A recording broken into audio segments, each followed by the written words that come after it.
Hey you all, I'm Shell and welcome to the channel. So when it was time for me to start chemotherapy, I received a lot of suggestions from a lot of different people. Once you start the cancer journey, you start to meet other people that have had cancer as well. Maybe not the same type of cancer as you, but they've had some sort of cancer. One of the things that you have to keep in mind is that different things work for different people. Nobody's situation is exactly the same. So you get a lot of suggestions, and sometimes they get a little overwhelming. Here are some of the suggestions I got and things that actually worked for me. So when I started chemo on the doxorubicin, I was told that it may cause my mouth to develop sores and get dry. So I was recommended this mouthwash, the Biotine. It worked really well for dry mouth. I didn't get any sores, but my tongue and my cheeks turned black on the inside of my mouth. I still use this mouthwash today because it helps with dry mouth. These cold mitts and cold socks are something that I actually saw on a YouTube video, and I asked my oncologist if I needed it, if it was something I was supposed to be getting issued or whatever, and he actually said I didn't need it because this is my first time having to get chemo, which was a lie because right now I have neuropathy in my fingers and in my toes, and my physical therapist had told me that if I had gotten this in the beginning and started using it, then I may not have neuropathy, or I wouldn't have it as bad as I have it now. It's been getting better over time, but I definitely wish I would have went ahead and gotten the cold gloves and the cold socks when I first started chemotherapy. I definitely recommend that anybody that's going to start chemotherapy go ahead and get it because it can't hurt you. If anything, it'll help.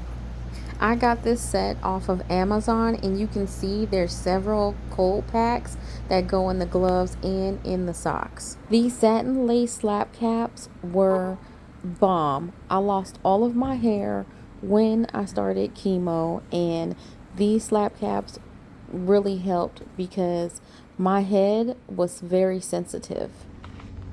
So one of the things you also need to do is go ahead and scope out a place where you can take a short walk before you start chemo, because you will be super exhausted while you're on chemo, but it is important to keep walking around. The nurses told me that because we're getting this poison injected inside of me, that it's important to like stay hydrated. It's important to eat foods that will support the body, support the immune system, and it's important to walk because when you walk, it helps your blood circulate out of your body and it helps push out any of the toxins. So the chemo can go in the body and do whatever work that it was supposed to do, but then it needs to leave the body as well.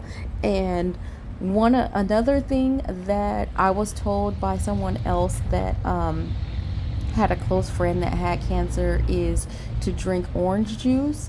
Now, there is some controversy with orange juice, and anything you eat or drink, you want to talk to your oncologist about because there could be something that will make your chemo less effective, and there won't be a point of you doing it if that's the case. But I did talk to my oncologist about certain things, and he didn't tell me anything. He didn't give me any suggestions on how to eat. He just was like, oh, you can eat normal.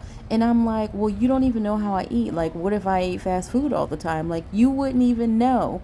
So really, you have to do your own research and get suggestions from people that have been here before. Like I said, there will be a lot of suggestions and you might become overwhelmed. So you kind of just have to decipher what you can do, what you can't do. I started eating organic fruits and vegetables as opposed to non-organic that have been, sprayed with pesticides and everything. And I definitely can tell the difference. I started to drink a lot of teas and juices and water. I always was eating soup, and I even had a refrigerator at work for the medicine that I had to take, as well as some drinks to stay hydrated. The poison literally will dehydrate you, I promise you. Oh, another thing I forgot to mention is to eat protein. So figure out what proteins you want to eat. That was recommended by the nurse as well. As you can see, one of my favorite places to go is to like the beach or the bay to take a walk. And my son would go with me sometimes. Sometimes I would just go right after work and go by myself and walk around a little bit, sit down. Not too much pressure. You don't have to like power through it. Just get a little bit of walk in, but you want to go somewhere where you can get some peace of mind and think about things, because like I said in an earlier video, chemo is definitely a mind game, and sometimes you just need to sit by yourself and just think, or try not to think. That's all I have now. I hope you enjoyed this video. I hope it was helpful or insightful. As I say always, stay safe and God bless.